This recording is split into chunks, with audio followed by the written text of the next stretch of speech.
छ यसको प्रतिवेदन आज हामी स्थलगत प्रतिवेदन सार्वजनिक गर्ने क्रममा छौँ। म यस कार्यक्रमलाई ढिला नगरिकन अगाडि बढाउन चाहन्छु। दलित लेखक संस्था महासङ्घका राष्ट्रिय कार्यवाहक अध्यक्ष भक्त विश्वकर्माज्यूलाई यस कार्यक्रमको नागरिक समाजको तर्फबाट हामीले पत्रकारहरू हामी 7 जनाको टिम चाहिँ रुकुम पश्चिम जाजरकोट हुँदै त्यसपछि हामी अंगिरा पासवानको चाहिँ रूपन्देही देवदहमा पनि हामी यो दुईटा घटनाको आज यो रुकुम पश्चिमको मात्रै नभएर हामीले रूपन्देही देवदहको घटनालाई पनि हामीले समेटेका छौँ संक्षिप्त रूपमा। र म यहाँलाई अब विशेष गरेर एकदमै रुकुम पश्चिमको घटना भनेको यो एकदमै नेपालको लागि नरसंहार जस्तै दक्षिण अफ्रिकामा जस्तै ठुलो जातीय दङ्गा भएर त्यहाँ मारिएका थिए त्यसकै नेपालको यो त्यही सरहको हामी यसलाई मान्यता दिन्छौँ। र त्यो जुन घटना भयो त्यसलाई हामी सबैले स्तब्ध बनाएर नेपाल र नेपालीहरू यो सिङ्गो कुनै दलित समुदायको मात्रै घटना नभएर सिङ्गो नेपाली र राष्ट्रकै एउटा लाजमर्दो अवस्था छ र विश्वमा यसको सबै यस घटनाको एकदमै भर्सना भइरहेको छ र यसलाई चाहिँ युएनले पनि यसको भर्सना गरेको छ र सबै विदेशमा बस्ने सबै नेपालीहरूले यस घटनाको भर्सना गर्नुभएको छ। र विशेष गरी यस घटनामा विभिन्न मिडियाहरूले पनि ल्याएको देखिन्छ र अरू पक्षको तर्फबाट पनि त्यो घटनाको लागि स्थलगत भ्रमणमा अरूले पनि ल्याएका छन्। तर हामीले यसलाई अझै सत्य तथ्य त गहिराइमा हामीले यसमा हामीले घटनास्थल हामीले यसलाई के छ घटनास्थलमा पनि पुगेका छौँ। जुन हत्या भएको घटनास्थलमा जुन सोती गाउँमा जहाँ चाहिँ घटना घटाउनेहरूको ठाउँमा पनि हामी गएका छौँ। हामी पुलिस प्रशासनमा गएका छौँ। स्थानीय पौडीबाज जसले चाहिँ लास निकाले गोताखोर स्थानीय गोताखोर भने स्थानीय पौडीबाजहरूका पनि हामी पुग्यौँ। मृतकका आफन्तहरूका पनि हामी पुगेका छौँ र हामी चाहिँ घाइतेहरूलाई पनि भेटेका छौँ र हामी त्यहाँका सङ्घर्ष समितिहरूलाई पनि भेटेका छौँ। नागरिक समाजका अन्य सबैलाई लगभग हामी नछुटाउने तरिका हामीले हिरासतमा रहेकी सुषमा मण्डललाई पनि भेटेका छौँ हामीले। तर कसैलाई भेट्न दिएको छैन त हामीलाई चाहिँ हामीले भेट्ने वातावरण बनाएर हामीलाई गृह मन्त्रालयबाट पनि हामीले एउटा आफ्नो अनुमति पत्र लिएर गएका कारणले हामीलाई चाहिँ त्यो भेट्ने एउटा अवसर पनि दियो र हामीले केही कुराहरू राखेका हामीले हाम्रो टिमले सुषमा मल्लसँग पनि केही कुराहरू सोधेका थियौँ। यी सबै कुराहरूलाई घटनामा यो समेटेको छ र अंगिरा पासीको पनि रूपन्देही हामी त्यही घटनाको सरसर्ती आउँदा हामीले चाहिँ रूपन्देही पसेर देवदहमा पसेर अंगिरा पासीको आमालाई र घटना घटाउने समाजहरूलाई त्यहाँका मानवतावादी पत्रकारहरूलाई पनि हामी भेटेका छौँ। त्यहाँ सबैलाई भेटेका छौँ र अंगिरा पासीको बारेमा पनि स्पष्ट रूपमा चाहिँ बलात्कार गरिएको छ राति 11 बजेतिर घर नजिकैको रुखको बोटमुनि। अनि त्यसको लागि राति आमाहरूले अरू समाजहरूले खोजेर राति लिएर राखेर भोलिपल्ट फेरि वडा अध्यक्षले त्यसलाई छलफलमा मिलाउने भनेर वडा अध्यक्षले उसलाई मिलाउने बाहनामा उसैलाई विवाह गरिदिएर घरमा गएको उनको आमाले चाहिँ तँलाई छुवाछुत यस्तो त हामी चाहिँ दलितलाई राख्दैन भनेर टर्चर दिएको र त्यही भएकै बेलामा उनी साथसाथै आएर त्यो झुन्डाइएर पहिला बलात्कार गरियो पछि झुन्डाएर चाहिँ त्यसलाई मारियो। हाम्रो निष्कर्ष त्यो छ, हाम्रो प्रतिवेदन त्यो आउँदै पनि छ। म विशेष गरेर रुकुम पश्चिम घटनाको म सरस्वती पढेर सुनाउने छु। ल म पढ्न चाहन्छु। जाजरकोट र रुकुम पश्चिमको सोती गाउँ घटनाको संक्षिप्त स्थलगत अध्ययन प्रतिवेदन हामीले अघिमा 3 पाना 4 पाना मात्रै गराएका छौँ र हामीले त्यो 22, 23, 24 पानाको छ हाम्रो एकदमै डिटेलमा लेखेको। र म यो संक्षिप्त प्रतिवेदन पढ्न चाहन्छु। नेपाल सरकारले जातीय विभेद तथा छुवाछुत मुक्त राष्ट्र घोषणा गरेको 14 वर्ष पुरा भइसकेको छ। संविधानमा मौलिक हक अन्तर्गत धारा 40 र 24ले जातीय विभेद तथा छुवाछुतलाई दण्डनीय अपराधको रूपमा स्वीकार गरिसकेको छ। संविधानको मर्मअनुसार जातीय भेदभाव तथा सजाय कसुर सजाय 2068 को सार्वजनिक तथा निजी स्थलमा हुने जातीय विभेदलाई कानुनी रूपमै बन्देज गरेको छ। यस्तो अवस्थामा पनि सुनियोजित रूपमा रुकुम पश्चिम चौरजारी नगरपालिका वार्ड नम्बर 8 सोते गाउँमा वडा अध्यक्षको संलग्नतामा अन्तर्जातीय विवाहको विवादमा छिमेकी जिल्ला जाजरकोट 5 जना र चौरजारीका 1 जनाको एकै ठाउँमा नरसंहार गैरसरकारी स्वतन्त्र महासङ्घको अगुवाईमा हालै घटनाको स्थलगत अध्ययन गरेको छ। घटनाको संक्षिप्त विवरण: जाजरकोट जिल्लाको भेरी नगरपालिका वार्ड नम्बर 4 राणा गाउँ 21 वर्षीय नवराज विक र रुकुम पश्चिम चौरजारी नगरपालिका वार्ड नम्बर 8 सोते गाउँ निवासी 17 वर्षीय सुषमा मल्ल बीचको अन्तर्जातीय प्रेम सम्बन्धको कारण मिति 2017 जेठ 10 गते सोते गाउँका स्थानीयले साङ्गठिक आकरणबाट जाजरकोटको जिल्ला का 5 जना र रुकुम पश्चिमका 1 जना गरी जम्मा 6 जनाको ज्यान गएको थियो। 12 जनालाई घाइते भएका थिए। मिति 2077 जेठ 10 गते कसैले अकल्पनीय घटनाको रूपमा भेरी नगरपालिका वार्ड नम्बर 4 राणा गाउँ निवासी 1 वर्ष 21 का नवराज विक र रुकुम पश्चिम जिल्ला चौरजारी नगरपालिका वार्ड नम्बर 8 सोते गाउँ निवासी वर्ष 27 की सुषमा मल्ल बीचको करिब 3 वर्ष लामो प्रेम सम्बन्धलाई विवाहमा परिवर्तन गर्न जाँदा नरसंहारमा घटाइएको घटनाको स्थलगत अध्ययन र सरकारवालासँग भेटघाट र अन्तर्क्रिया गर्दा हामीलाई फिल्मी कथा जस्तो भएको महसुस भएको थियो। जाजरकोट जिल्लाको भेरी नगरपालिका वार्ड नम्बर 4 राणा गाउँ निवासी मोहनलाल विक र उर्मिलाको छोरा स्वर्गीय नवराज विक थिए भने रुकुम पश्चिम जिल्ला चौरजारी नगरपालिका वार्ड नम्बर 8 सोते गाउँ निवासी वीरबहादुर मल्लको छोरी सुषमा मल्ल हुन्। नवराज विक र सुषमा मल्ल बीचको सम्बन्ध जाजरकोट जिल्लाको कुदु भन्ने स्थानमा 2075 सालमा भएको राष्ट्रपति रनिङ सिल्ड प्रतियोगितामा नवराज विक विद्यालयको तर्फबाट खेलाडीको रूपमा सहभागी भएको बेला भएको अध्ययनको क्रममा देखिएको छ। सोते गाउँमा घर भए पनि चौरजारीमा बसेर अध्ययन गरिरहेकी सुषमा मल्ल पनि उक्त खेलकुद प्रतियोगितामा दर्शकको रूपमा कुदु गएकी थिइन्।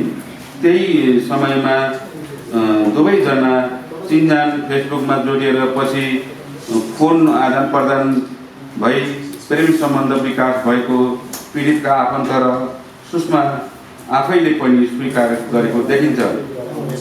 अध्ययनले थप के देखायो भने जाजरकोट जिल्लाको सदरमुकाम खलङ्गा बजारमा लागेको रमाइलो मेलामा सुषमा मल्ल नवराज विकको घरमा आएर 2076 सालको पुस 14 देखि 16 गतेसम्म नवराजकै सँगै 4 दिन बसेको भन्ने जानकारी प्राप्त भयो। सुषमा मल्लको 4 दिन लामो बसाइको क्रममा नवराजकी आमा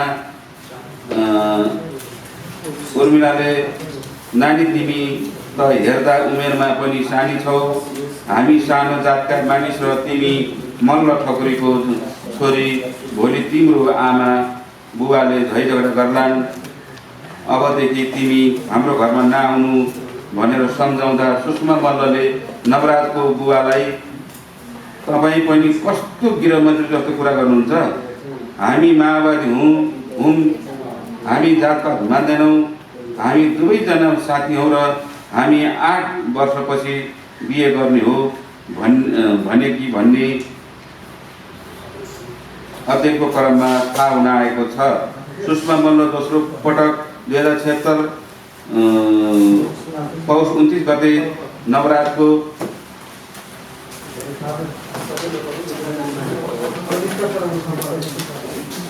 र म यहाँलाई यो हामीले यहाँलाई विस्तृत पनि संक्षिप्त पनि म दिनेछु। म निष्कर्ष र सर्टकरीमा अलिकति समयको पाबन्दीले हेर्दा निष्कर्ष र सिफारिस हाम्रो एकदमै हाम्रो जोरदार सिफारिस निष्कर्ष र जोरदार सिफारिस पढेर सुनाउन चाहन्छु। र निष्कर्ष हाम्रो के छ, नेपालको इतिहासमा नै जातीय विभेद तथा छुवाछुतको कारण यति ठुलो नरसंहार भएको यो पहिलो घटना हो। स्थानीय जनप्रतिनिधि वडा नम्बर 8 का वडा अध्यक्ष डम्बरबहादुर मल्लको नेतृत्वमा उक्त सोते गाउँका मल्ल ठकुरी चन्द पुन मगर घटी मगर मिलेर घरेलु हतियार हाँसी लाठी ढुङ्गा लात मुक्का प्रयोग गरे हत्या गरी नजिकैको भेरी नदीमा फालेको प्रश्न देखिन्छ। विभिन्न सूचना अन्तर्क्रिया घाइतेहरूको भनाइ र स्थानीय शव उद्धार गर्ने पौडेबाजीहरूको भनाइबाट प्रष्ट भएको छ।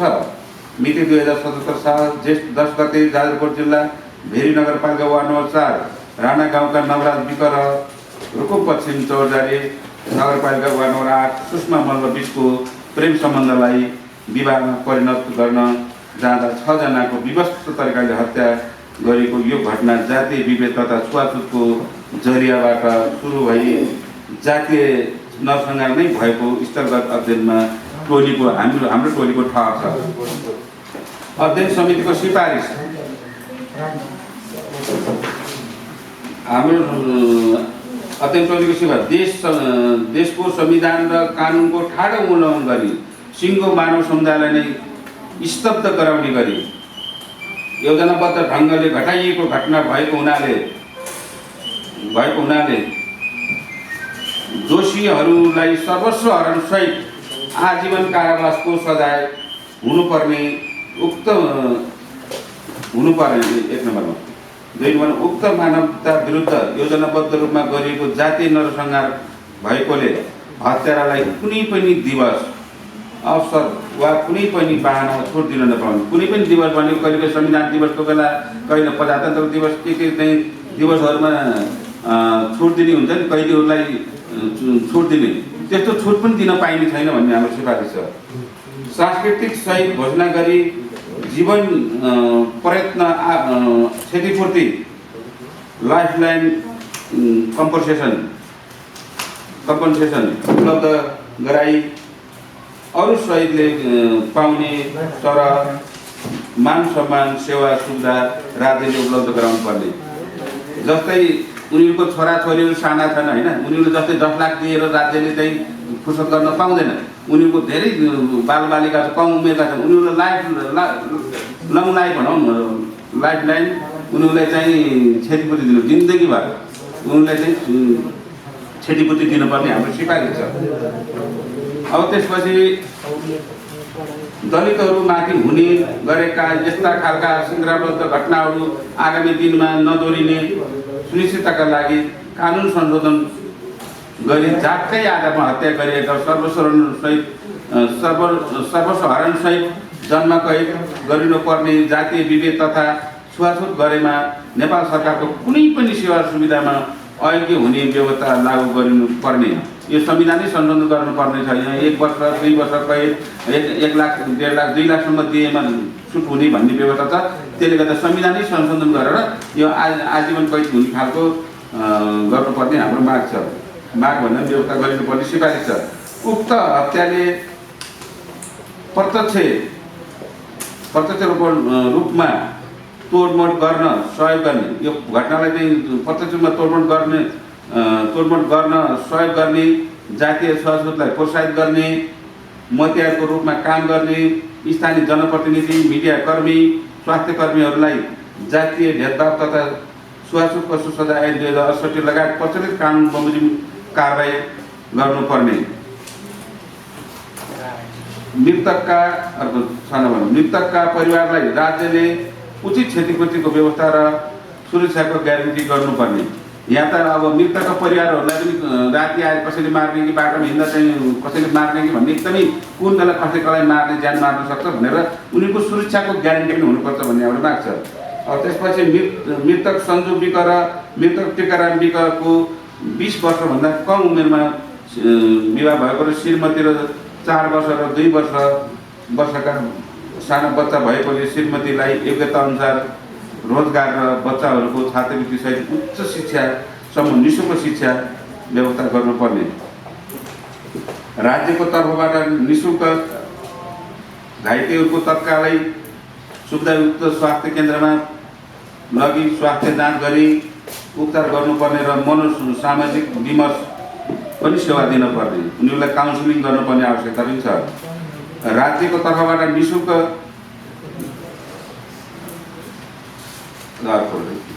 घटनाका प्रत्यक्षदर्शीहरू मूलतः घाइते 12 जना, तिनका परिवार र 8 जना स्थानीय पौडीबाजहरू लगायतका साथीहरूको सुरक्षाको सुनिश्चित हुनुपर्ने मैले अघि नै पनि भनिसकेको छु। उनीहरूको पनि सबैको सुरक्षा हुनुपर्ने हाम्रो माग छ, हाम्रो सिफारिस छ। उक्त घटनामा भएको दिनलाई दलित मुक्ति दिवस,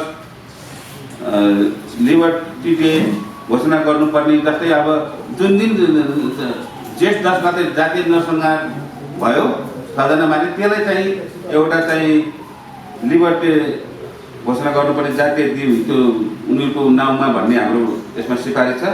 अर्को, राज्यले आफ्नो पहलमा जातीय छुवाछुत तथा विभेद विरुद्धका राष्ट्रिय अभियानहरू सञ्चालन गर्नुपर्ने। यो जस्तो तिनवटै सरकारले यसलाई चाहिँ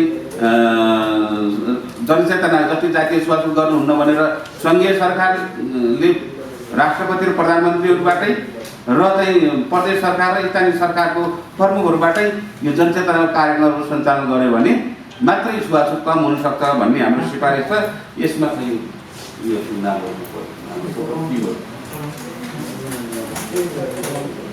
यसमा हाम्रो टिमहरूमा हामी दलित सशक्त महासङ्घको संयोजकतामा हामी विभिन्न ठाउँहरूमा पनि गएका, विभिन्न साथीहरू यहाँ नागरिक समाजको तर्फबाट हामी सहभागी भएका थियौँ।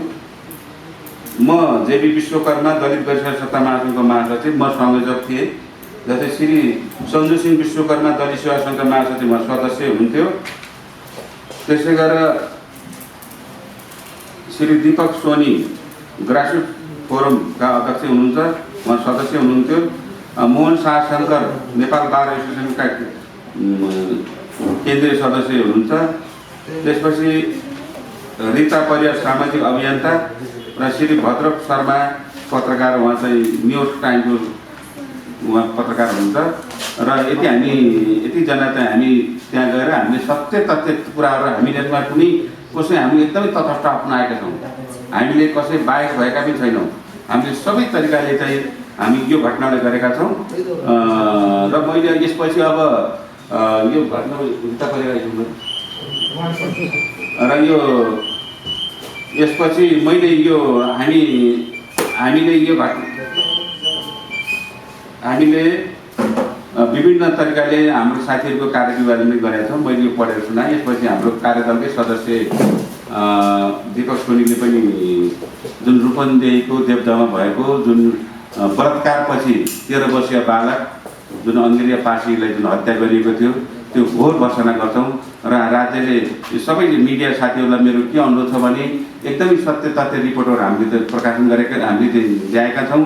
यो यहाँहरूले चाहिँ जस्ताका तथ्य चाहिँ छापिदिनु हुनेछ भन्ने अनुरोध गर्छु। र हामीले यसमा चाहिँ रुकुम पश्चिमको मात्रै घटना नभएर हामीले चाहिँ मधेस तराईमा पनि हुने जुन भएको घटनाको पनि अङ्गिरा पासवानको पनि हामीले साथसाथै घटना ल्याएका छौँ। उहाँको पनि त्यो घटनामा सबै दलितहरूको हुने देशभरि हुने छुवाछुतको यस्तो पराकाष्ठ यस्तो नराम्रो चाहिँ जुन छुवाछुतहरू भइरहने यसलाई पनि सञ्चारकर्मीहरूको भूमिकामा यहाँले चाहिँ यो कुरालाई उजागर गरिदिनु भन्दै मेरो भन्न गइरहेको छु। धन्यवाद, नमस्कार। दलित सेवा सङ्घका दलित सरकारी संस्था महासङ्घका कोषाध्यक्षज्यू लगायत यहाँ उपस्थित हुनुभएका सम्पूर्ण पत्रकार महोदयहरूमा सर्वप्रथम नमस्कार भन्न चाहन्छु। विशेष गरी हाम्रो टिमको संयोजकले जाजरकोट रुकुम पश्चिम घटनाका सम्बन्धमा धेरै कुराहरू लिखित रूपमा भएका कुराहरू यहाँसम्म पढेर सुनाउनु भएको छ। त्यो नृशंस घटना एउटा नरसंहार थियो या थिएन, हामीले त्यहाँ स्थानीय स्तरमै स्थलगत अध्ययन गरिसकेपछि हामीहरूले केही कुराहरू तपाईँहरूलाई दिएका छौँ। वास्तवमै त्यो एकदम नृशंस घटना थियो। त्यो अताताई हिसाबले उनीहरूलाई चाहिँ हत्या गरिएको थियो। यतिसम्म कि लखेटी भेरीमा हाम फालेको भन्ने कुराहरू पनि आएको त थियो। यद्यपि लखेटी भेरीमा हाम फालेको चाहिँ होइन, लखेटी कुटिएको, केहीजनालाई चाहिँ समातेर नै कुटिएको। किनभने प्रत्यक्षदर्शीहरूले पनि प्रत्यक्षदर्शी भन्दा पनि त्यो घटनाका जो बच्न सफल भएका साथीहरूले भन्नुभएको छ 6 जना साथीहरू जो मृत अवस्थामा फेला पर्नुभयो उहाँहरूलाई चाहिँ हामीहरूले त्यो एउटा मध्य पहाडी बाटो छ, बाटोभन्दा माथि हामीले नै समातिसकेको हुनसक्छ, हामीले बाटोसम्म आउँदाखेरि देखेका छैनौँ भनेर भन्नुभएको छ। त्यस कारणले गर्दा त्यहाँ तपाईँहरू घटनास्थलमा पुग्नुभयो भने त्यहाँका ढुङ्गाहरूको प्रकृति हेर्नुभयो भने चाहिँ त्यहाँ कस्तो प्रकारको ढुङ्गा पाइन्छ भन्ने खालको प्रकृतिमा एकदम सूक्ष्म रूपले त्यो हेरिरहेको थिएँ। त्यो ढुङ्गाहरू त्यहाँनिर त्यो घर बनाउँदा बाहिरपट्टि टाँस्ने ढुङ्गाहरू, तपाईँले घरको बाहिर टाँस्ने जुन त्यो मार्बलको रूपमा टाँस्ने ढुङ्गाहरू काटेको अवस्थामा चाहिँ काट्ने त्यहाँ कम्पनी के भनौँ न फ्याक्ट्रीहरू रहेछ, त्यो काटेर मिलाएर राख्ने फ्याक्ट्रीहरू रहेछ। ती ढुङ्गाहरू हेर्नुभयो भने कोही ढुङ्गाहरू एकदम तिखो रूपमा हँसिया जस्तो छन्, कोही चक्कु जस्तो छुरी जस्तो अवस्थामा छन्। ती ढुङ्गाहरू नै मलाई लाग्छ घराइसी आतङ्किया त उहाँहरूले बोक्नु भएको थियो, जो घटनाबाट बाँचेर आउनुभएको साथीहरूले देख्नु भएको छ। ती ढुङ्गाहरू हेर्दाखेरि लाग्छ त्यो ढुङ्गाहरू नै काफी छ उहाँहरूलाई हान्नको लागि, एकदम धारिलो हतियारको रूपमा जस्तो रहेको अवस्थामा चाहिँ ढुङ्गाहरू देखिन्थ्यो। जुन त्यो जाजरकोट सोती गाउँमा जुन ढुङ्गा खानी छ, त्यो ढुङ्गा खानीमा हेर्दाखेरि त्यस्तो ढुङ्गाहरू देखिन्थ्यो। हामी जुन त्यो केटी पक्षको घरसम्म पनि पुगेका थियौँ, केटी पक्षको घरसम्म पनि पुग्यौँ र खलङ्गामा गएर केटी समक्ष पनि भेटेका थियौँ। मलाई लाग्छ यस पछाडि रिताजीले अलिकति त्यो केटीसँग संवाद गर्दाखेरि के कुरा भएको थियो भन्ने कुरा रिताजीले भन्नुहुनेछ, किनभने हामीहरूले महिलासँग कुरा गर्न सजिलो होला भन्ने हिसाबले चाहिँ हामीले रिताजीसँग अलि धेरै कुरा गर्न लगाएका थियौँ र उहाँले केही कुराहरू भन्नुहुनेछ। मलाई लाग्छ हामीले पीडितलाई मात्रै नभेटिकन पीडकको घरसम्म पनि गएर कुराहरू ल्याएको कारणले गर्दा हामी अलिकति तटस्थ रूपले चाहिँ यहाँहरूलाई समक्ष कुराहरू राख्दैछौँ भन्ने मलाई लागेको छ र यो प्रतिवेदनमा धेरै कुराहरू आइसकेको छ। तपाईँहरूले यो प्रतिवेदनमा आएका कुराहरूलाई मलाई लाग्छ राख्नुहुनेछ र यो घटनाका सम्बन्धमा धेरैभन्दा धेरै प्रतिवेदनहरू आएका छन्। मलाई लाग्छ पक्कै पनि यसभन्दा अगाडिका प्रतिवेदनहरूभन्दा केही फरक कुराहरू यहाँबाट पाउनुहुनेछ भन्ने कुराले मलाई लागेको छ र हामीले चाहिँ त्यसको कन्क्लुजन के निकालेका छौँ भने ती जो 6 जना मानिसहरूलाई चाहिँ मारिएको अवस्थामा मारेर नै फालेको हो भन्ने हाम्रो कुरा छ र उनीहरूलाई हामीले प्रत्यक्षदर्शीहरू जो गोताखोरहरूसँग त स्थानीय गोताखोर पौडी बाजारसँग कुरा गर्दाखेरि पनि लोकेन्द्र सुनारको हात चाहिँ बाँधिएको अवस्थामा ल्याएको थियौँ र ल्याउँदाखेरि चाहिँ उसको हात भाँचिएको रहेछ र भाँचिएको अवस्थामा चाहिँ उसको हात चाहिँ झऱ्यो, हात चाहिँ छुट्टै झऱ्यो भन्ने खालको कुरा अलिकति गरिरहेका छन्। उनीहरूले त्यो कुराहरू पनि हामीले ल्याएका थियौँ। उनीहरूलाई के लागेको छ भने तपाईँहरूलाई एउटा कुरो के लाग्न सक्छ भने धेरैवटा प्रश्न उठेको थियो। 20-20 जना मान्छेहरू अर्थात् 18 जना मान्छेहरू त्यो सोती गाउँ किन जानु पर्थ्यो भन्ने लागेको थियो। यहाँलाई भन्नुपर्दाखेरि नवराजले इन्द्र भन्ने जुन उहाँको घर नजिकैको साथी छ जो बचेर आउनुभएको छ, उहाँलाई चाहिँ 4 दिन अगाडि नै दुलै लिन जानुपर्छ होला यार कुनै दिन भन्ने खालको कुरा चाहिँ गरेको भन्ने खालको कुरा पनि ल्याउनु भएको थियो। 3-4 दिन अगाडि भन्नुभएको छ। त्यति मात्रै होइन, अनि भनिसकेपछि जुन दिन केटीले अर्थात् केटीको मोबाइलबाट खबर आयो हामीलाई लिन आउनुहोस्, मलाई लिन आउनुहोस् भनेर खबर आइसकेपछिको कुरा चाहिँ के छ भने केटाले 18 जना मान्छे किन जम्मा गर्यो भन्ने खालको कुराहरू उठिरहेको थियो। त्यसको विषयमा म अलिकति कुरा क्लियर गर्न चाहन्छु। त्यो नवराजले 18 जनालाई नै लिएर जान्छु अर्थात् 20 जनालाई नै लिएर जान्छु भनेर खबर गरेको देखिँदैन। उसले चाहिँ 6-7 जना साथीहरू जम्मा गर्ने हिसाबमा अलि धेरैजना साथीहरूलाई खबर गरेको र त्यसमध्ये 6-7 जनाले फुर्सद मिलाउलान् भन्ने हिसाबमा चाहिँ उसले खबर गरेको देखिन्छ। तर 6-7 जना साथीहरूलाई खबर गर्दाखेरि साथीले पनि साथीलाई बोलाएको अवस्था देखिन्छ। जाउँ न त मेरो साथीले बोलाएको छ, तिमी पनि जाउँ न भनेर गएको जम्मा हुँदाखेरि त्यो एउटा धौलाको पुल भन्ने छ त्यहाँ। त्यो धौलाको पुलमा जम्मा हुन जाँदाखेरि मटेला भन्ने ठाउँबाट अलरेडी 10 जना गइसकेको र उनीहरू पनि उताबाट चाहिँ के अरे 11 जना गइसकेको, उनीहरू उताबाट 9 जना आएको देखिन्छ। त्यहाँ आइसकेपछि 2 जना साथीहरू अलिकति माथिबाट फिर्ता भएको अवस्था देखिन्छ र 18 जना भएको छ। 18 जना साथीहरू पनि तपाईँले यदि उसले नियोजित रूपमा नवराजले लिएर जानुहुन्थ्यो भनेपछि नवराजले त सबै साथीहरू चिनेको हुनुपर्थ्यो नि त। कोही साथीहरूसँग नचिनेको अवस्था पनि देखिन्छ, किनभने अरू साथीहरूले पनि साथीहरूसँगै साथी बोलाएर काफुमा खान पनि जाने र चाहिँ त्यो केटीलाई पनि लिएर आउने न्युमा गएको देखिन्छ। त्यस कारणले गर्दा 18 जना मानिसहरू गएको जस्तो देखिन्छ। त्यहाँ गइसकेपछि पनि उनीहरू जब केटीको घरमा पुग्छन् र केटीका आमाले तपाईँले के लेखेको छ के बोलेको छ भनिसकेपछि उनीहरू शिर निहुराएर हामी फर्केका छौँ भनेर भनेका छन् क्या उनीहरूले। त्यो जुन बचेर आएका साथीहरूले शिर निहुरायौँ, हामीलाई शिर निहुर्यो हाम्रो, अनि हामी फर्क्यौँ भनेर भन्नुभएको छ। अनि तल फर्किसकेपछि धेरै तल आइसकेपछि पनि एकजना मानिसले उहाँहरूलाई बाटो छेक्नु भएको छ। बाटो छेकेर काफल खानका लागि अनुरोध गर्नुभएको छ र अनि पानी खान भन्नुभएको छ र त्यसपछि उनीहरूले त्यहाँ आउनु लागेको जस्तो उनीहरूले महसुस पछि थाहा भयो हामीलाई उहाँले अनुमोदन गरेको रहेछ भनेर केही के अरे त्यहाँ घटनाबाट बचेर आउनुभएका साथीहरूले भन्नुभएको छ। त्यसपछि धेरै तल आइसकेपछि ढुङ्गामा बसेका छौँ, पानी खान्छौँ, नौलोमा पानी खान्छौँ भन्नुभएको छ। तपाईँले धेरै कुरा थाहा पाइसक्नु भएको छ। नौलोमा पानी खाँदै गर्दाखेरि 81 उहाँहरू एकछिन मात्रै बस्नुभएको थियो, पानी खाँदै थियो। 81 चाहिँ माथिबाट चाहिँ ढुङ्गाहरू अर्थात् हतियारहरू एकदम कुरेला हालेर मान्छेहरू आइरहेको एकैचोटि आएको देखियो होइन। 5-5वटा गाडी मान्छे बोलाएको पनि त्यतिखेर हामीले सुनियो भन्ने खालको कुराहरू उहाँहरूले गर्नुभएको छ। मलाई लाग्छ त्यो घटना चाहिँ त्यस्तो बुझ्दाखेरि चाहिँ त्यो घटना चाहिँ नियोजित रूपमा भएको थियो, अर्थात् अग्रिम त्यो कुरालाई चाहिँ हामीले यो घटना घटाउनुपर्छ भनेर त्यहाँ प्लानिङ गरिएको चाहिँ स्पष्ट देखिन्छ। एउटा नियोजित रूपमा घटेको घटना देखिन्छ भन्ने कुरा हो। अर्को कुरा चाहिँ जब त्यो भेरीमा पनि अब तल तपाईँहरूको कुरा गर्नुहुन्छ भने जस्तो गोविन्द साईको फुपूको कुरा सुन्नुहुन्छ भने अन्तिम 10औं दिनको दिन भेटिएको सबमा पनि आलो रगत भेटिएको छ भन्नुभएको छ क्या। त्यस कारणले गर्दा हामीलाई के लागेको छ भने त्यो हामीलाई लागेको कुरा भनेको हामीलाई त्यो त्यहाँ घटनाको सुनिसकेपछि त्यो सबहरू चाहिँ हरेक दिन उनीहरूले लुकाएर राखेको अचेत अवस्थामा अर्थात् कुनै अवस्थामा लुकाएर राखेको र हरेक दिन फालेको देखिन्छ कि त्यो धेरै दिनपछिसम्म भेटिनुको कारण चाहिँ एकैपटक नभेटिनुको कारण चाहिँ हरेक दिन मार्ने फेरि ल्याएर फाल्ने, मार्ने फेरि ल्याएर फाल्ने बन्दी बनाएको अवस्थामा देखिन्छ। अर्को कुरा के छ भने हाम्रो प्रतिवेदनमा आइसकेको छ तपाईँको चौरझारीको के अरे चौरझारीको मेयर साहब र त्यहाँ त्यसको वडा अध्यक्ष सोतीको वडा अध्यक्षज्यूलाई छुटाउनका लागि रुकुम खलङ्गा जानुभएको देखिन्छ होइन। उहाँ खलङ्गासम्म जानुभएको देखिन्छ र खलङ्गासम्म अघिल्लो दिन प्रहरीले वडा अध्यक्षलाई राखेको छ र फेरि छोडिदिएको छ के।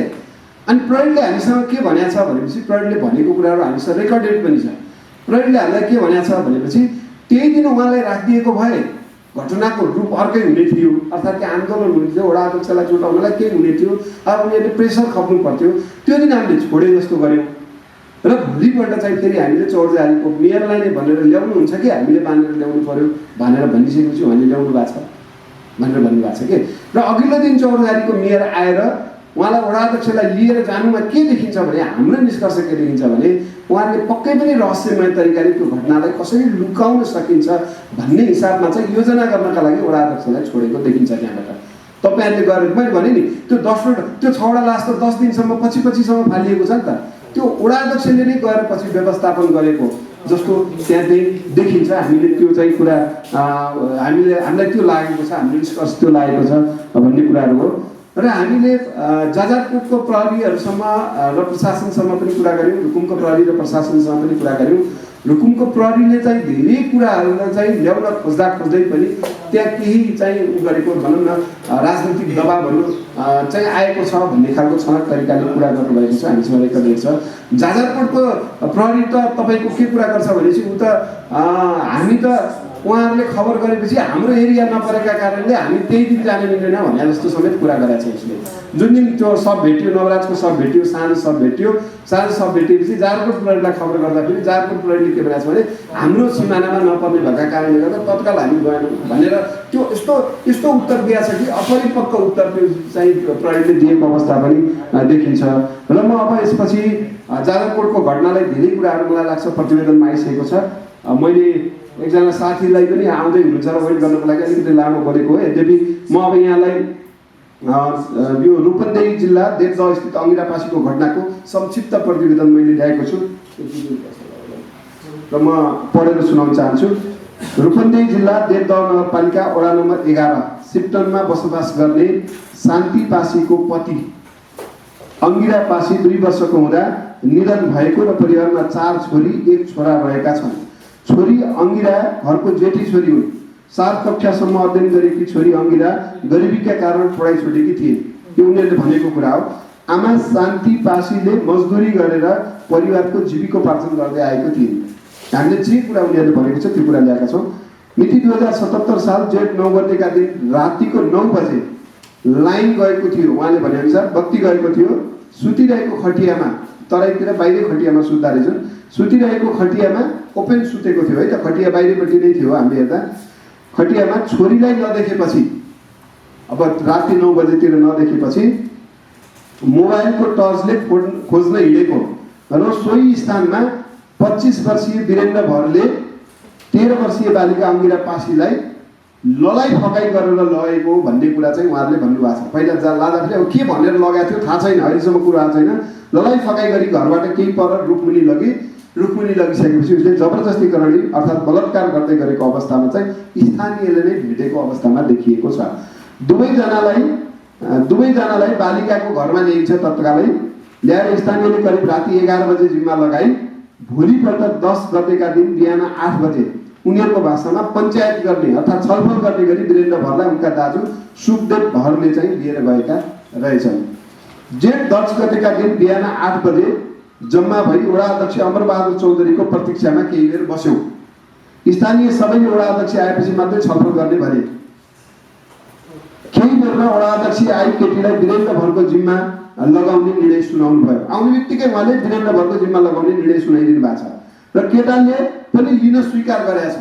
किनभने अब थाहा छैन केटा र केटीको बिचको सम्बन्ध। केटीको आमा शान्ति पासीले कागज गरिदिनका लागि वडा अध्यक्षलाई भन्दा वडा अध्यक्षलाई कागज गरिदिनु पर्यो त भन्नुभएको छ। उहाँले हामी नै कागज हो किन गर्नु पर्यो भने वडा अध्यक्षले केटीलाई घरमा लिएर जाँदा केटा वीरेन्द्र भरको आमाले अछुत जातको केटीलाई नस्वीकार्ने भनी गाली गलौज गर्दै केटीलाई 3 डन्डा र केटालाई 1 डन्डा हानेको कुरा चाहिँ उहाँले भन्नुभएको छ। त्यसपछि केटा र केटी नजिकैको त्यो घर नजिकैको रोहिणी नदीमा चाहिँ उनीहरू गएका थिए। रोहिणी नदीतर्फ गएका थिए। रोहिणी खोला गएर केटा र केटी 3 घण्टा जति करिब त्यो बीचमा चाउचाउ खाजा समेत खाएर बसेको र 4-5 बजेतिर अङ्गिरा झुन्डिएको र कपडा फाटेको अवस्थामा चाहिँ अर्थात् च्यातिएको अवस्थामा चाहिँ फेला परेको थियो। त्यो पनि स्थानीयले देखेका थिए।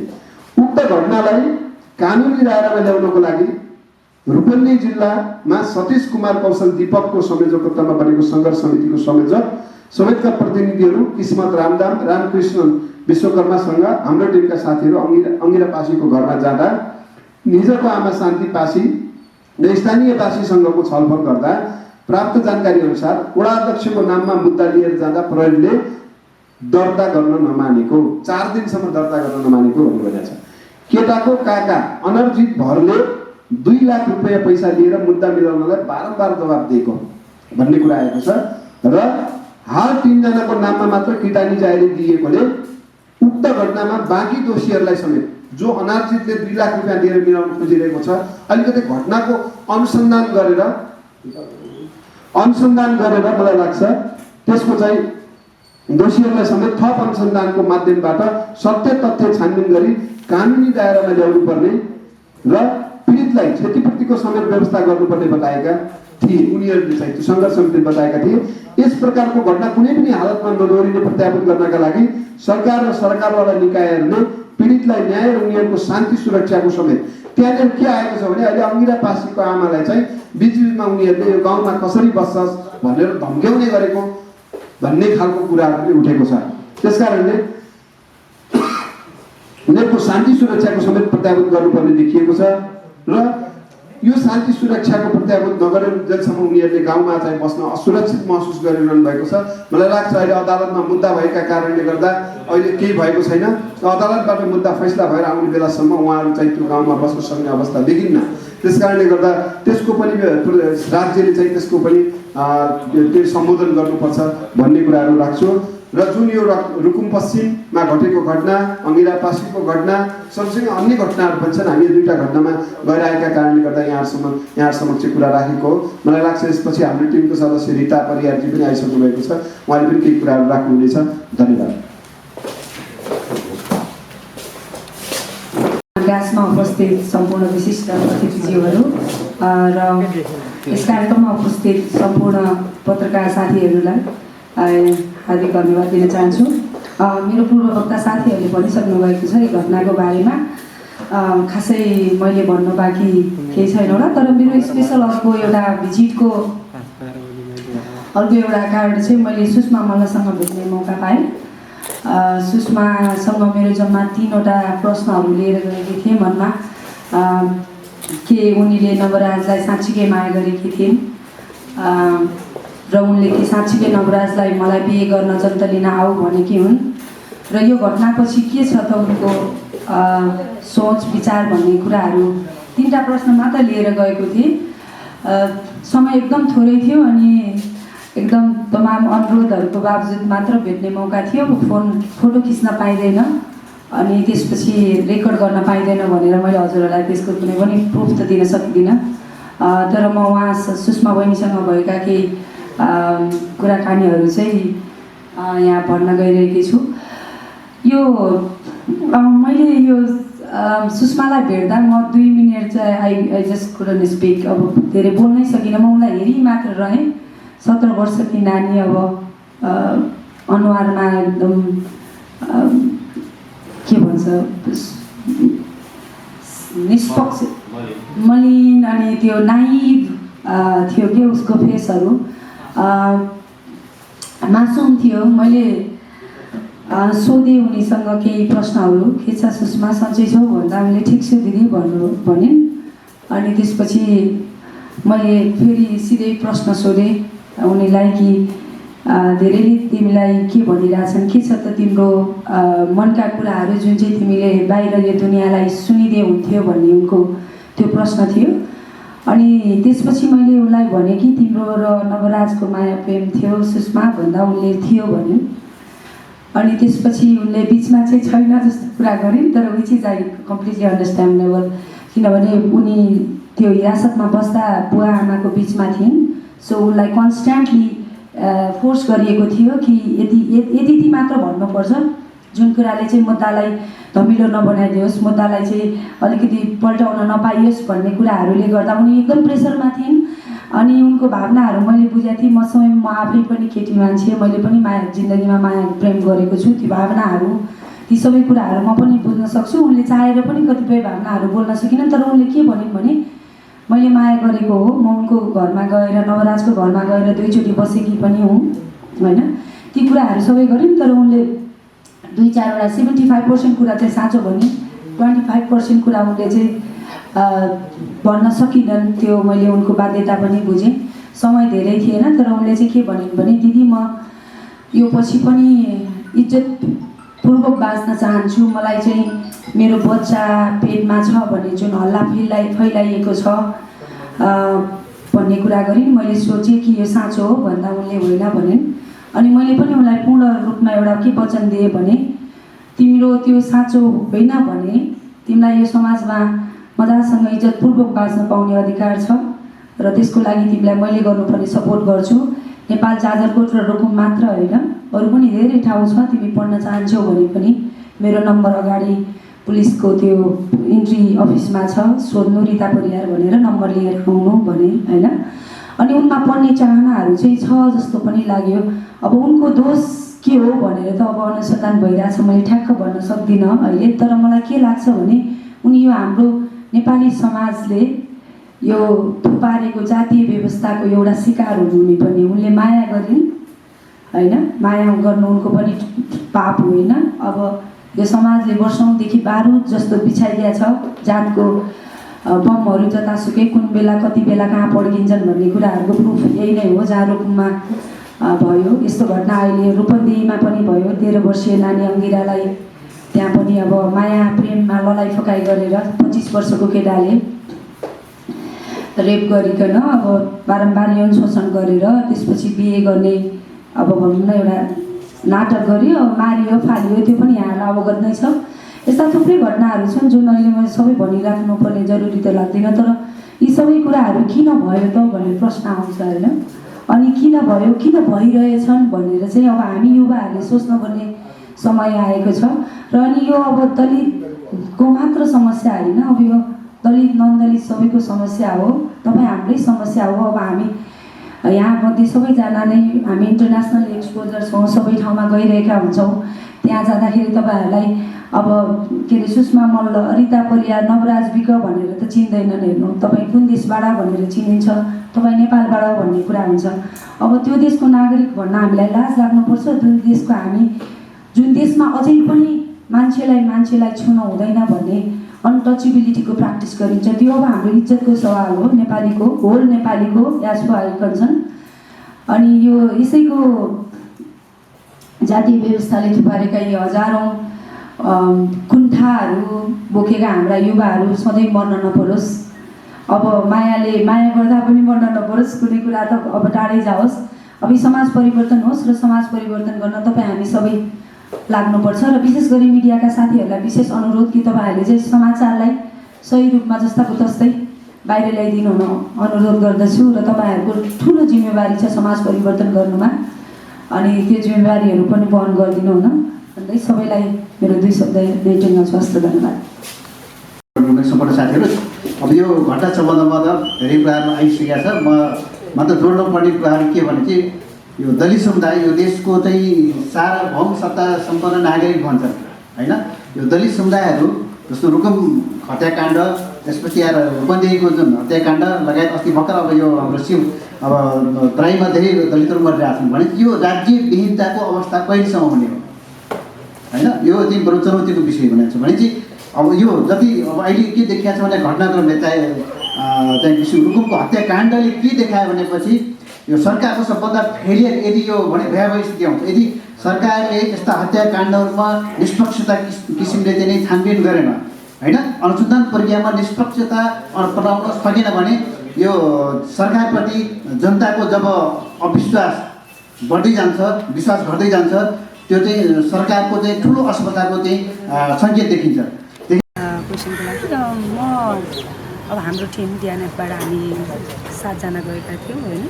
अनि त्यसमा पनि हामीले पीडितको परिवारलाई पनि भेट्यौँ, पीडकको परिवार अनि त्यसपछि ठाउँ घटनास्थल सबैतिर हामीले घुम्यौँ अनि अध्ययन गऱ्यौँ अनि त्यहाँको बारेमा सोधपुछ गऱ्यौँ जति हामीले सोधपुछ गर्ने कुराहरू छन्।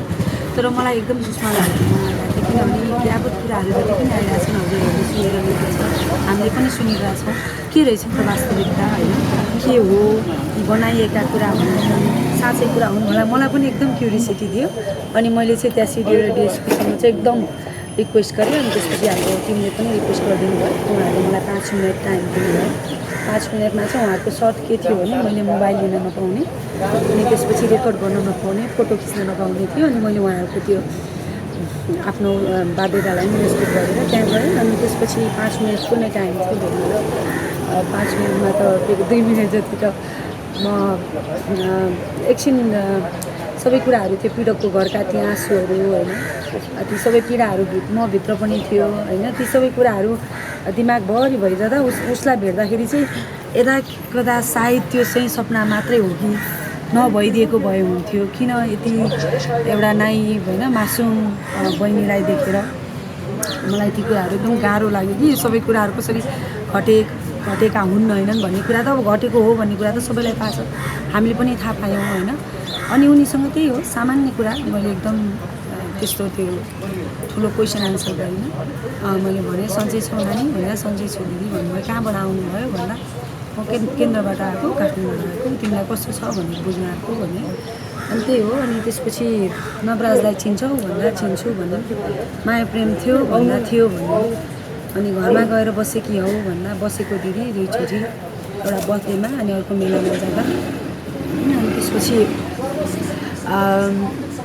अरू चाहिँ तिमीले घटना हुँदा थाहा पाएन भन्दा चाहिँ उनले चाहिँ थाहा पाइन भन्छन् कि मेरो राम्रो प्रोग्राम टिभी थियो, भित्र टिभी हेरिरहेको थिएँ अनि मैले थाहा पाइन बाहिर के हो भनेर। अनि त्यसपछि आमाले नवराजलाई मारेको कुरा उहाँलाई जानकारी थिएन अनि त्यसपछि मैले भने अनि तिमीलाई थाहा छ कोलाई मार्यो भनेर मैले भने अनि सन्जु विक अनि टिका सुनार अनि गणेश पुराज गोविन्द सबैलाई मारे, तिमीले थाहा पायौ भनेको थाहा पाएँ दिदी अस्ति पुलिस स्टेसनमा जाँदा भन्नु। अनि त्यसपछि अनि तिमीलाई कस्तो लाग्यो त आफ्नै चिनेको मान्छे मर्दा त हामीलाई कति पीडा हुन्छ, तिमीले त माया गरेको मान्छे भन्दा उनी बोलिनन्, निशब्द बसिन्। अब त्यो निशब्दलाई उनको पीडा भनौँ, उसको अब आफ्नो प्रेमी मरेको पीडा पनि होला, त्यही माथि आफ्ना माइतीतर्फले दिएका कन्स्टेन्ट त्यो लगातार प्रेसरहरू उनी आमा बुवासँगै हिरासतमा थिइन्। अब उनीहरू सबैको एउटै प्रश्न छ कि एउटै रटिएको एउटै गाउँलेभरिको एउटै प्रश्न छ, उत्तर छ त्यहाँ। अब त्यो कुराले उनलाई प्रेसर दिए होला, उनी पनि सानै छिन् होइन, यङ छिन्। अब माया आफ्नो ठाउँमा छ, अब प्रेमी नै मरेपछि अब सहारा छैन उनलाई। अब त्यो कारणले गर्दा नि अब बाध्यताले नि आमा बुवाको साइड लिनुपर्ने हुनसक्छ। त्यो कारणले पनि उनले चाहिँ 25% चाहिँ झुट बोलिन्। अनि त्यसपछि मैले भने जस्तै झुट के कुरामा बोलेछन् जस्तो लाग्छ? उनले एउटा झुट के बोलिन् भने अब मलाई थाहा भएन भन्ने जस्तो गरिन। त्यत्रो हल्ला हुँदा ए डुम त आइस फेरि तँलाई मारिदिन्छु भनेर आमा त्यसरी चिचिएर बोल्दा सुनिनु होला भने, किन हामी घरमै पुगेका छौँ नि त। उनको घर त्यस्तो पुरै आवाजै नसुन्ने टाइपको छैन, त्यो सुनेन एउटा भनिन्। अनि त्यसपछि उनले पछि बिचमा चाहिँ हाम्रो ब्रेकअप भएको थियो दिदी भनिन्। त्यो पनि रङ थियो, किनभने उनको भाइ लक्ष्मण मल्ल वैशाखमै गएर बसेका थिए उनको घरमा भिनाजु भनेर 8 दिन बसेका थिए। त्यो कारणले गर्दा अब म उनको तर्फबाट पनि यी कुराहरू बुझ्छु, किनभने उनलाई पनि झुट बोल्न लगाइएको छ, बाध्यता होला नि त्यो आफ्नो ठाउँमा होइन।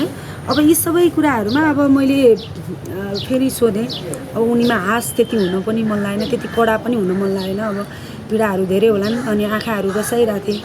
अनि मलाई छिटो जानुपर्छ भनेर आवाज पछाडिबाट पुलिसहरूले भनिसक्नु भएको थियो। मैले भने नानी के छ तिमीलाई, केही छ तिमीले मनमा जुन चाहिँ तिम्रो यो समाचारले धेरै कुरा भनिदिए, जे छ तिमीलाई भन्नुपर्ने भन्ने कुरा थियो। अनि त्यसमा चाहिँ उनले के भन्यो भने अब प्रेग्नेन्ट भएको कुरा हल्ला फैलिएको छ दिदी, त्यो साँचो होइन भनौँ। अनि हामीले पनि सुनेको थियौँ, साँचो हो भने भन, तिमीलाई सपोर्ट हुन्छ भन्दा होइन भनिन्। अनि त्यसपछि मैले नि भने पिर नगर तिमी, यस्तो यो हल्लाहरूको पछाडि लाग्ने होइन। अब नेपाल जाजरकोट र रुकुम मात्र पनि छैन, अरू पनि ठाउँ छ, मेरो नाम छ अगाडि, नाम छ, नम्बर छ, लिएर एनी टाइम फोन गरेर निस्केपछि मलाई पढ्न मन लाग्छ के छ मैले सक्दो सहयोग गर्छु भने उनले एकदम खुसी भएर हुन्छ दिदी मलाई पढ्न मन लागिरहेछ पनि भनिन्छन् होइन। अब यी सबै घटनाहरू भए पनि उनी पीडित पनि हुन्, उनी प्रतिवादी पक्षकी पनि हुन् र पनि उनलाई पनि बाँच्न पाउने अधिकार हुनुपर्छ भन्ने मेरो हो। उनले इज्जतपूर्वक बाँच्न पाउनुपर्छ। यदि उनले त्यो घटनामा उनको हात छैन भने उनले चाहिँ इज्जतपूर्वक बाँच्नुपर्छ। जिन्दगी लामो छ उनको पनि। अब घटना भए घटनाका दोषीहरूलाई कडा कानुन हुनुपर्छ। यो घटना इतिहासकै पहिलो नै बर्बर हत्याकाण्ड हो जुन अब तपाईँहरू जानुभएको भए तपाईँहरूलाई पनि 1-2 दिन निन्द्रा लाग्थेन होला जसरी मलाई लागेन होइन। त्यस्तै छ। अब त्यही हुन् कुराहरू। अब उनले चाहिँ अझै पनि पढेर के हुने भन्ने सोचिन्, तर उनको त्यो नदिएका आन्सरभित्र हजारौँ आन्सरहरू थिए होला जस्तो लाग्छ मलाई, जुन उनले निशब्द भएर बसिन्। मैले त्यो बाध्यता पनि हो कि जस्तो लाग्छ? त्यो बाध्यता हो, मैले नि त्यसरी बुझेँ होइन। अब फेरि समय पनि छ, मैले सबै बोलिहाल्न नि पर्दैन। उनी एकदम निर्दोष थिएनन् भन्ने कुरा म अहिले भन्न सक्दिनँ, तर मैले as a human, as a केटी मान्छे, म पनि केटी मान्छे होइन, उनको त्यो देखेर चाहिँ मलाई के लाग्यो भने निर्दोष थिइन् कि उनी भन्ने जस्तो मलाई भयो। अनुसन्धान भइरहेछन्, अब हेर्दै जाउँ, अरू कुराहरू पनि बाहिर आउँछन्। पछिल्लो समयमा सुषमाले चाहेर पनि बोल्न नसकेकी हुनसक्छन् किनकि मानसिक प्रेसर उनीमाथि छ र यो हुँदा बावजुद पनि कतिपय आम जनमानसले उहाँलाई पनि कारबाही हुनुपर्छ भनेर विभिन्न प्रश्नहरू उठाइरहेका छन्।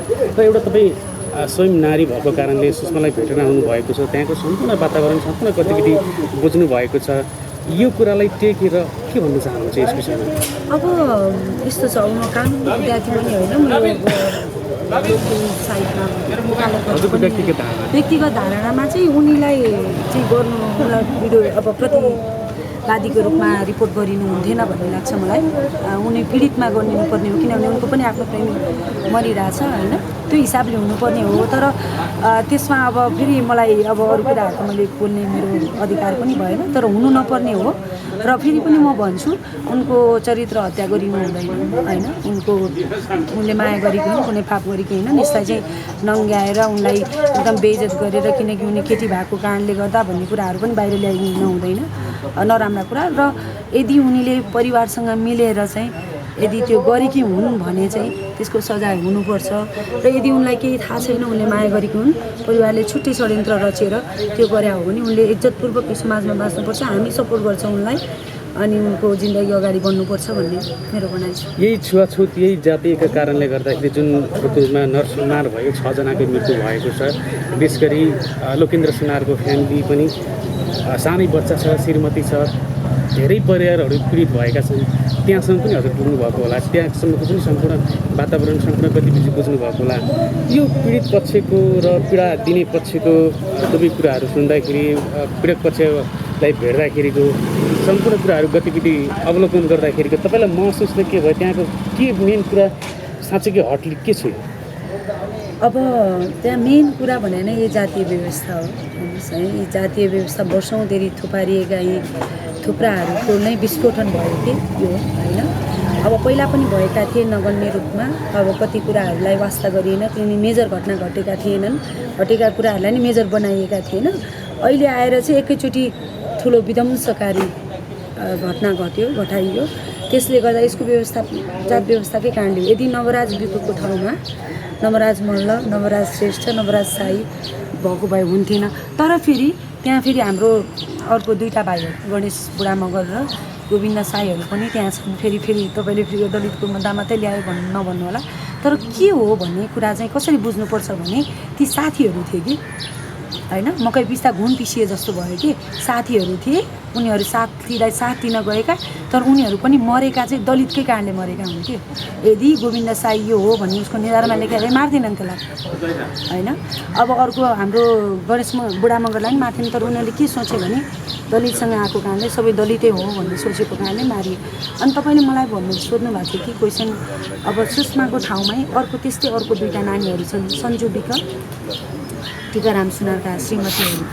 तपाईँको त्यहाँ 20 वर्षका छन् दुइटै, 19-20 वर्षका। सविता विक, सन्जु विकको श्रीमती, उसको छोरा साहिल विक 4 वर्षको छ हेर्नुहोस् होइन।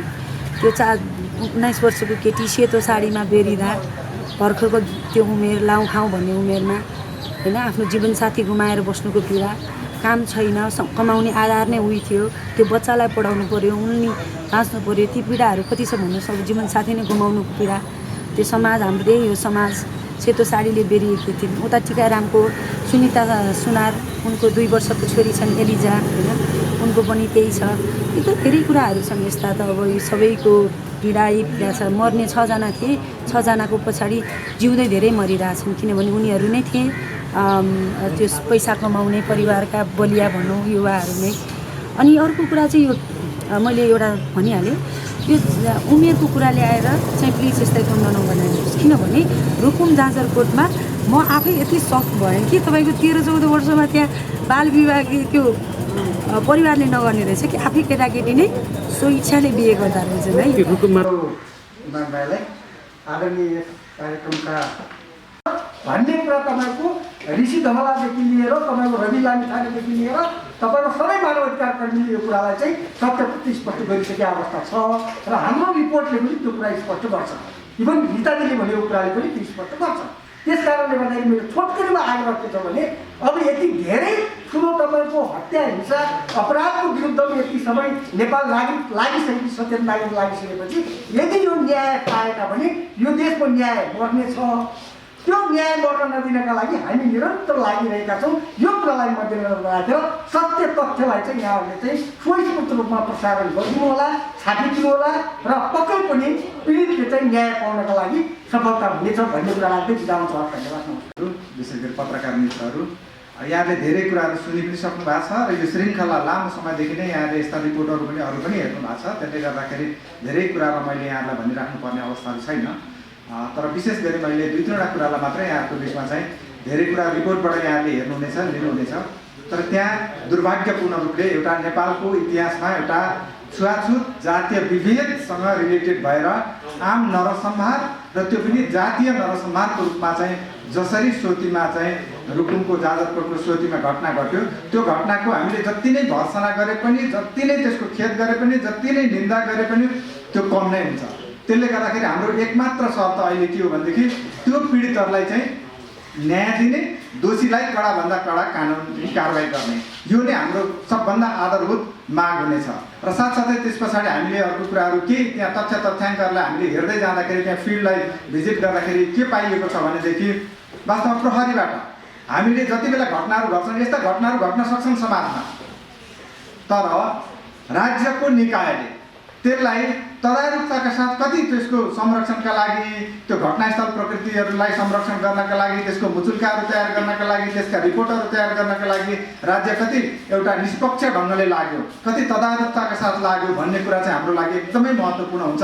र यो घटनामा के देखियो भनेदेखि जसरी कुटी कुटी मारेर लगेर फालिएको भन्ने खालको हाम्रो अध्ययन रिपोर्टले देखाउँछ, त्यो बेलामा त्यहाँ जसरी उनीहरूलाई कुटिएको छ, जसरी लखेटिएको छ, जसरी ढुङ्गामुढा गरिएको छ, जसरी हात हतियार प्रयोग गरिएको छ, त्यो ठाउँलाई चाहिँ नेपालको प्रहरीले, स्थानीय प्रहरीले जसरी त्यसलाई चाहिँ सिल गरेर त्यसलाई सुरक्षित राख्नु पर्थ्यो, परमाणु लोप हुनबाट जोगाउनु पर्थ्यो, त्यो जोगाइएको देखिँदैन।